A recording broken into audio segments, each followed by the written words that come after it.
நெருப்பெரியும் நெஞ்சங்களோடு வாழ்கின்ற தமிழீழ உறவுகளே வணக்கம். மாவீரர் நாளை நாம் இன்று உலகனைத்தும் தாய் மண்ணின் நினைவில் நெருப்பு சுமந்த நெஞ்சங்களோடு வாழும் தமிழீழ உறவுகளே வணக்கம். இன்று நாம் மாவீரர் நாளை மனம் நெகிழ்ந்து உலகனைத்தும் வீர விழாவாக கொண்டாடி கொண்டிருக்கிறோம். இந்த மாவீரர்களின் விழா வீர விழா, விடுதலை விழா, வீழ்வுற்ற தமிழினத்தின் எழுச்சி விழா. மாவீரர்களை நாம் நினைவு கொள்கிறோம். அரிய வரலாறு படைத்த மாவீரர்களை நமது ஈடுணையற்ற தேசிய தலைவர் மேதகு பிரபாகரன் அவர்கள் உருவாக்கினார். நமக்கு தெரியும், வரலாற்றில் முதல் தடவையாக சேர சோழ பாண்டியர் காலத்தில் இல்லாத பெருமை மாவீரர்களின் புலிகள் இயக்கம்தான் வான்படை படைத்தது.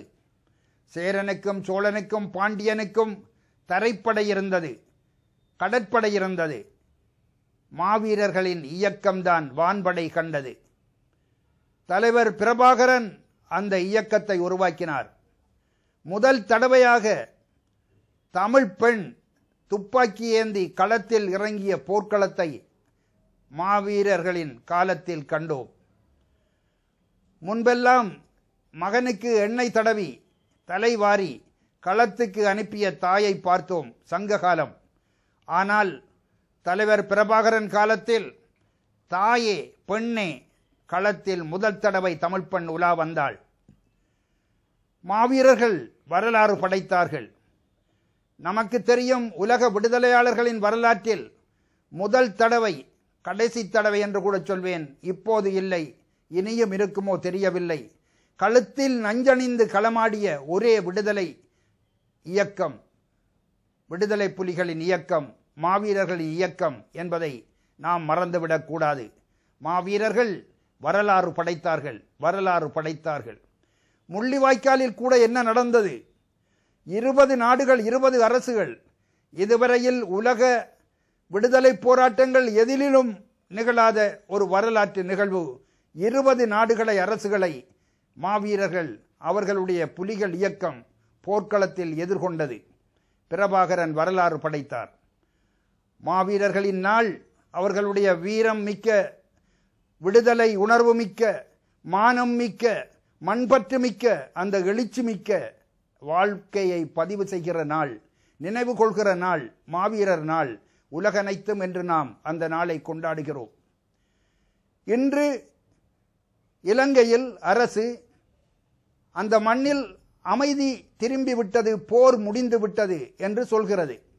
தமிழீழத்தில் இப்பொழுது போர் இல்லை, அங்கே அமைதி நிலவுகிறது என்று இலங்கை அரசு சொல்கிறது. உண்மையில் அந்த மண்ணில் போர் முடிந்து விட்டதா? அமைதி திரும்பி விட்டதா? உங்களுக்கு தெரியும், அண்மையில் ஒரு கப்பலில் 200 ஏதிலிகள் ஏறி அவர்கள் ஆஸ்திரேலியாவில் போய் இறங்கினார்கள்.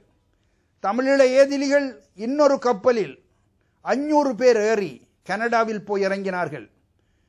ஒரு கப்பலில் 100 தமிழீழ ஏதிலிகள் ஏறி கிறிஸ்மஸ் தீவில் இறங்கினார்கள். இன்னொரு கப்பலில் 52 தமிழீழ ஏதிலிகள் ஏறி மலேசியாவில் இறங்கினார்கள். உலகெங்கும் தமிழீழத்திலிருந்து ஒவ்வொரு நாளும் தமிழீழ ஏதிலிகள் கப்பலில் கூட ஏறி ஓடுகிறார்களே, ஓடுகிறார்களே. தமிழீழ மக்கள் மகிழ்ச்சியாக இருக்கிறார்கள், அமைதி நிலவுகிறது என்று சொல்லுகிற அரசை பார்த்து கேட்கிறேன், ஈழத்தில் போர் முடிந்து விட்டதா? அமைதி நிலவுகிறதா? ஏன் ஓடுகிறார்கள்? போர் முடிந்து விட்டதா? அமைதி நிலவுகிறதா? உங்களுக்கு தெரியும், தமிழ் ஈழத்தில் முள்ளிவாய்க்காலுக்கு முன்பு அந்த மண்ணில் படை செலவுக்காக ஒதுக்கப்பட்ட, படை சிங்களப்படை கட்டுமானத்துக்காக ஒதுக்கப்பட்ட வரவு செலவு திட்ட தொகை இம்முறை அதிகரிக்கப்பட்டிருக்கிறது. எப்பொழுது அவர்கள் அமைதி நிலவுகிறது என்று சொல்லுகிற காலத்தில் கூடுதலான படை வீரர்கள், சிங்களப்படை வீரர்கள் வீரர்கள் என்று சொல்ல மாட்டேன், தமிழினத்தை அளித்த வெறியர்கள் பயிற்சியில் ஈடுபட்டிருக்கிறார்கள், பயிற்சிக்கு அழைக்கப்பட்டிருக்கிறார்கள், பயிற்சி நடக்கிறது. அந்த மண்ணில் முன்பை விட தமிழீழத்தின் ஒவ்வொரு தெருவிலும் சிங்கள படைவெறியர்களின் நடமாட்டம் அதிகரித்திருக்கிறது. நான் கேட்கிறேன், தமிழீழ மண்ணில் போர் முடிந்து விட்டதா? அமைதி நிலவுகிறதா?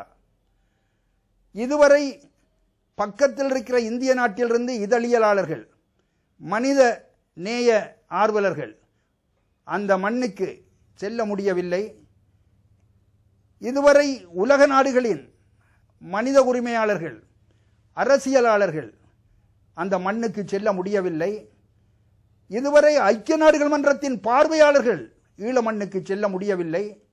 போர் முடிந்து விட்டது என்கிறீர்களே, அமைதி நிலவுகிறது என்கிறீர்களே, அந்த அமைதி சொர்க்கத்தை இவர்களையெல்லாம் அழைத்து நீங்கள் காட்டலாமே.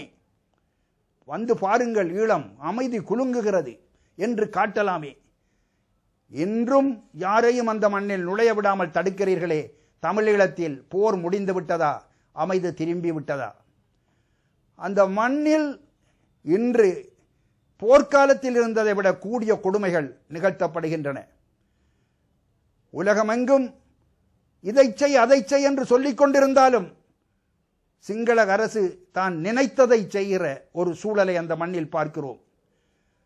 அந்த மண்ணில் 2 லட்சம் வீடுகள், தமிழர்கள் வீடுகள் இடித்து தரைமட்டமாக்கப்பட்டன போர்க்காலத்தில்.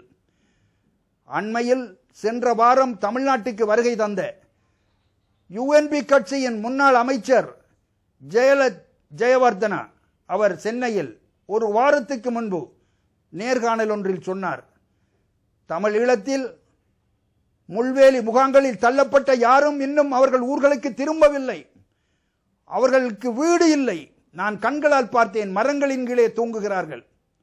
அந்த மண்ணில் தமிழன் பிச்சை எடுக்கிறான், நான் என் கண்களால் பார்த்தேன் என்று ஒரு சிங்கள முன்னாள் அமைச்சர் சொல்லுகிற அளவுக்கு அந்த மண்ணில் கொடுமைகள் நிகழ்கின்றன. உங்களுக்கு நன்றாக தெரியும், 2.5 லட்சம் மக்களுக்கு 2.5 லட்சம் மக்களுக்கு வீடுகள் இல்லை அந்த மண்ணில். ஆனால் சிங்கள ஆட்சியாளர்கள் ஒவ்வொரு நாளும் வீடுகள் கட்டுகிறார்கள். யாருக்கு? யாருக்கு? முல்லைத்தீவில் கிளிநொச்சியில் 40,000 சிங்கள படை வீரர்களின் குடும்பங்களுக்கு வீடுகள் கட்டப்படுகின்றன. அதே போன்றுதான் முறிகண்டியை சுற்றி 1500 ஏக்கர் நிலத்தில் சிங்களவர்களை குடியேற்றுவதற்கு வீடுகள் அமைக்கப்படுகின்றன.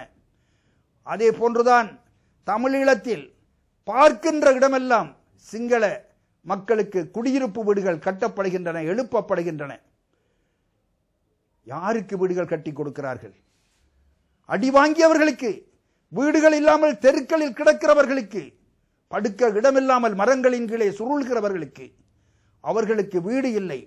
ஆனால் சிங்கள வெறியர்களுக்கு, அந்த தமிழினத்தை சாவின் விளிம்பில் தள்ளிய சிங்கள வெறியர்களுக்கு தமிழீழத்தில் வீடுகள் கட்டுகிறார்கள். அது மட்டுமல்ல, 2076 இந்து கோயில்கள் தமிழீழத்தில் குண்டு வீச்சில் இடித்து தரைமட்டமாக்கப்பட்டன. ஒன்றல்ல, இரண்டல்ல. இந்தியாவில் பாபர் ஒரே ஒரு இந்து கோயிலை இடித்தார் என்பதற்காக எந்த பெரிய புரட்சி வெடித்தது. ஆனால் தமிழீழத்தில் ஒன்றல்ல, இரண்டல்ல, 100 அல்ல, 1000 அல்ல, 2076 இந்து கோயில்களை சிங்கள வெறியர்கள் உடைத்து தரைமட்டமாக்கினார்கள். இலங்கை அரசு அந்த இடிந்து விழுந்த கோயில்களை கட்டி கொடுக்க வேண்டும். ஆனால் அங்கே என்ன நடக்கிறது? இலங்கை அரசு அதை செய்யவில்லை.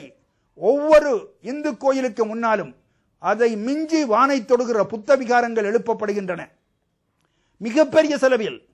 வரலாற்று புகழ் கொண்ட மன்னார் திருக்கேதீஸ்வரம் கோயிலுக்கு முன்னால், சுந்தரரால் பாடப்பட்ட திருக்கேதீஸ்வரம் கோயில்களுக்கு முன்னால் மகாதித்த விகார என்று ஒரு பெரிய விகாரை எழும்பி இருக்கிறது. கிளிநொச்சியில் அதைவிட பெரிய விகாரை கட்டியிருக்கிறார்கள். அந்த மண்ணில் தமிழர்கள் வாழ்ந்த மண்ணில் ஒவ்வொரு நாளும் திட்டமிட்டு சிங்களவர்கள் குடியேற்றப்படுகிறார்கள். யாழ்ப்பாண குடாநாட்டில் 1/3 பகுதி நிலம் சிங்கள படைவெறியர்களின் கையில் இருக்கிறது என்று சொல்கிறார்கள். வீரகேசரி எழுதுகிறது. யாழ்ப்பாணத்தில் 1500 ஏக்கர் நிலம் சிங்கள குடியிருப்புக்கு ஒதுக்கப்பட்டிருக்கிறது என்று மட்டக்களப்பு நாடாளுமன்ற உறுப்பினர் யோகேஸ்வரன் சொல்கிறார். அந்த மண்ணில் அண்மையில் நயனாதீவில் இருந்து வந்த ஒரு கவிஞர், என்னுடைய நண்பர், சொல்கிறார், இதுவரை இல்லை 150 சிங்களவர்கள் கடை கட்டி இருக்கிறார்கள் என்று சொல்கிறார். ஒவ்வொரு நாளும் தமிழீழ மண் பறிபோய்க் கொண்டிருக்கிறது. மிக கொடுமையான ஒரு காலச்சூழலில்